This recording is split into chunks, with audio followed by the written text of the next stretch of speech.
Hello everybody, and welcome back to another episode of the Texas Rangers franchise here on MLB 21 The Show. So as you can see in front of you, we finished 78 and 84, good enough for third in the AL West, and we're going to be recapping the last month and a half, roughly, of the season. If you could, please leave a like, make sure to comment and subscribe. All those things help out the channel and would mean a lot to me. So let's go ahead and get into it. So in the last episode, I talked about Hans Krause, our top prospect in the organization, who actually I noticed jumped up to being the number 4 prospect in baseball. We decided to call him up. The reason for this, I know I described in that video that I would wait until like 2022 or 2023 to really use him, but then I really thought for a second. I looked at the fact that Mike Folty has been given this entire year to put it together and he hasn't really been great, so why not call up Hans Krause, who's developed really nicely and is the same overall. And in his first game of MLB action, it was against the Cleveland Indians, and he actually had an amazing game. Through 7 innings, he only let up 6 hits and 9 strikeouts, and over the course of the season, in 47 innings, he notched a 1.9 ERA. We're going to get a little bit more into his stats later, but he had a really good year over the course of 6 starts, which is awesome to see. He is definitely going to make the rotation next season. He's up to a 73 overall now. Him and Andres Angel, the rookie that we drafted with the number 2 overall pick this year, are both going to be awesome additions to our pitching staff for the future.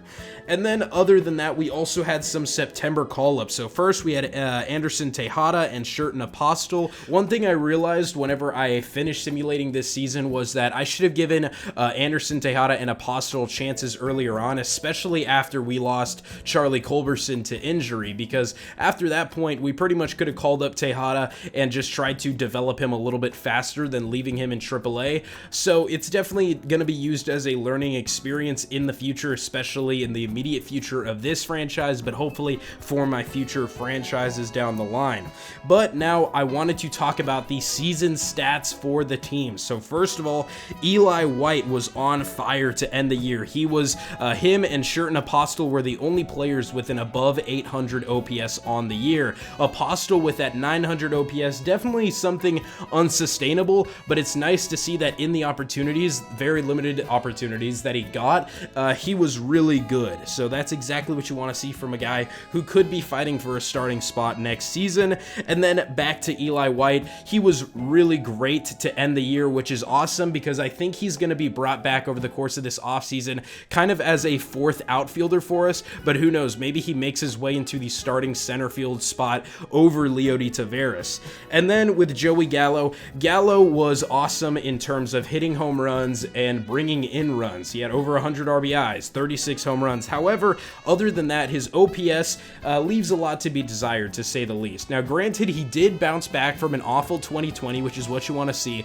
but his batting average really wasn't great, but that's just because he strikes out a lot. Hopefully, as he develops, that continues to go down. Hopefully, his contact continues to get better. Overall, not an awful year from Gallo. I just hope that he can be more than just the cool home run guy. And then Nate Lowe, I'm so happy that he turned it around.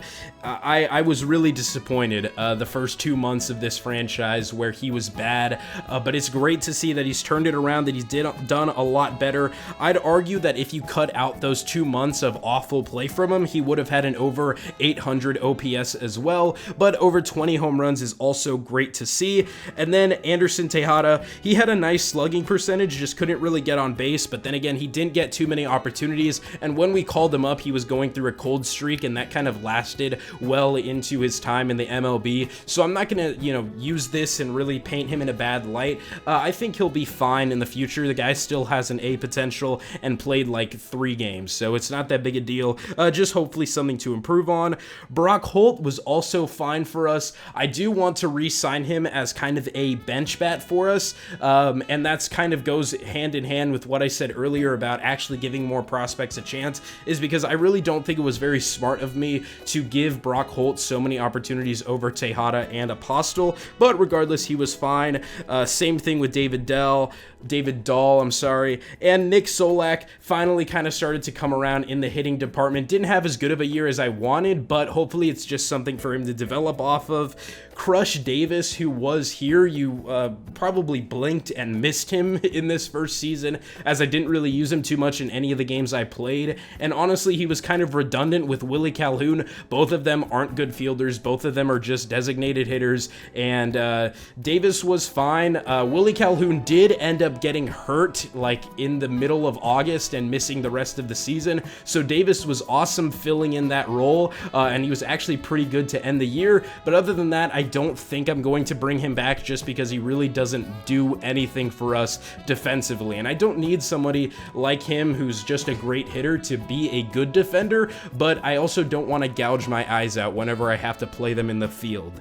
And then Isaiah Kiner-Falefa, he was fine. Willie Calhoun was fine. Hopefully he doesn't go on as big of a slump as he did this year. Jose Trevino was good for a catcher. Adolis Garcia was okay. Would love for him to be as good as he is in real life right now, but it is what it is. And then Leody Taveras hopefully just continues to improve. Looking at the pitching, so in our starting rotation, Dane Dunning was okay. Kyle Gibson had 200 innings pitched, which was cool. However, he cooled off from having that 2 ERA that we saw in the last episode. Still, he's on the books for a lot of money, so I hope he continued to get better. I might boost his ratings just a tiny bit to reward him for what was a good season. And then Yang was all right, missed a big chunk of the year, but was fine. Hans Krause was great. Again, like I mentioned earlier, him and the number 2 overall pick from this past draft hopefully will be the future aces of our rotation. And then Kohei Arihara was fine. He's going to be really cheap to bring back, so he has a lot of time to get better. And then Mike Folty did get better, especially as he moved into the bullpen, but he's not being brought back. That experiment just did not work. And then in the bullpen, Jose Leclerc, I'm really happy with this. His ERA went down an entire point, which is awesome to see. Hopefully he can build off of what was a good end to the season. We actually even moved him back into the closer role because Ian Kennedy just kept getting worse. So hopefully Leclerc can actually start there next season and keep that job. He also had a lot less walks, a lot more strikeouts. It looked a lot more like an actual Jose Leclerc season. And then Hernandez was amazing for us, definitely going to stay as that middle reliever for us. Rodriguez had a 2 ERA, which was awesome. We're definitely going to give him a little bit of a stats boost just to reflect how good of a year he had, just because he has that C potential and he's a little older. The game, I don't think, is going to organically give it to him, so I'm going to give him a little bit of a bump. Brett Martin was fine. As I said, with Ian Kennedy, he just got worse, and Hunter Wood was just for us. I mean, you know, it is what it is. Our bullpen was our weakness. Briefly before this episode ends, I wanted to go over the yearly stats and the awards. So in the American League for the awards, the MVP was JD Martinez, the former Hank Aaron Award winner and World Series champion with the Red Sox. The Cy Young was Garrett Cole. Hopefully this time around he can get the ring. And then the batting title goes to Xander Bogaerts, which is quite interesting because Yordan Alvarez had a higher batting average than him and just a better season, but it is what it is. And then the reliever of the year was Nick Anderson of the Tampa Bay Rays, and the rookie of the year was Rule 5 draft pick, former Cleveland Indian Akil Baddoo. Great to see there. And then in the National League, the MVP was the man, the myth, the legend, Juan Soto, the former Silver Slugger and 2019 World Series champion. The Cy Young, Jacob deGrom, gets his 3rd Cy Young in the last 4 years. Awesome to see. And then in the batting title, Dominic Smith with an insane 334 batting average. And then the reliever of the year was Scott Oberg of the Colorado Rockies, just one bright spot on what was a terrible season for the Rockies. And then the rookie of the year was Kevin Kramer of the Pittsburgh Pirates. Now looking at the statistics and just mostly the stats leaders in the American League, first we had the hits, who was Xander Bogaerts, the batting title winner. And then in the home runs, I'm going to go over the top 5. We had Yordan with 47, Martinez with 43, Rafael Devers with 42, Luke Voit with 41, and Teoscar Hernandez with 38. And also shout out to Joey Gallo, who was in the top 10. Yordan was also the batting average leader, and JD Martinez was also the RBI leader. In OPS, Yordan and Mike Trout had an OPS of 1 or over, and also it's nice to see Vladdy Jr. panning out in the top 10. And then in the ERA department, Garrett Cole, of course, had the lead, and in saves, it was Presley of the Astros. And then in the National League, the hits leader was Mookie Betts. Home runs was Juan Soto with 53, the most in the MLB as a whole. Bryce Harper had 47, Dominic Smith with 44, Nicholas Castellanos with 43, and then Reyes and Acuna tied for 42. Reyes actually got traded to the Chicago Cubs mid-season. Don't know why the Indians made that move. And then in OPS, Juan Soto, Dominic Smith, Fernando Tatis, Bryce Harper, and Acuna all had an OPS above 1. Also, shout out to Christian Yelich there as well. And then stolen bases was Tommy Pham, which that reminds me, I forgot to mention, the stolen bases leader in the American League was Alberto Mondesi. And then ERA was Joe Musgrove with Brandon Woodruff as well. Both of them had below 2 ERAs, the lowest in the MLB as a whole. And then the leader in saves was Corey Knebel with 55. Now, I also wanted to look at the league standings and how things panned out across the league. So again, starting with the American League, in the AL West, the Astros led the division with 105 wins. In the AL Central, the Twins had 94, and then in the AL East, the Yankees with 104 wins, the 2 wildcard teams being the Indians and the Red Sox.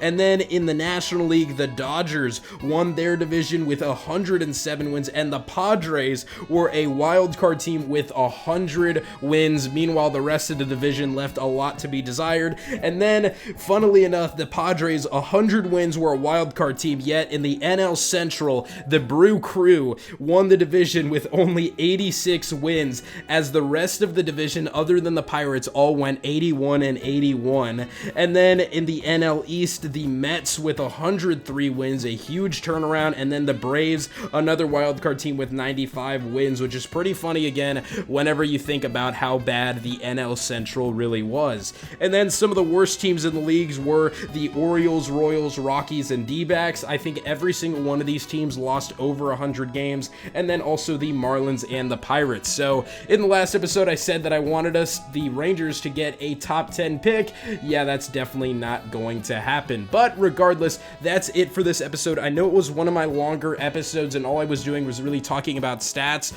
but that's why I kind of wanted to have an off-season preview video rather than just the end of the year plus the off-season, just because I knew that that video would be like over 20 minutes long, and I just think it's a little bit easier to digest this series in sort of shorter videos. So I apologize that this video was a bit longer. Regardless, thank you all for watching, and I'll catch you guys in the next one.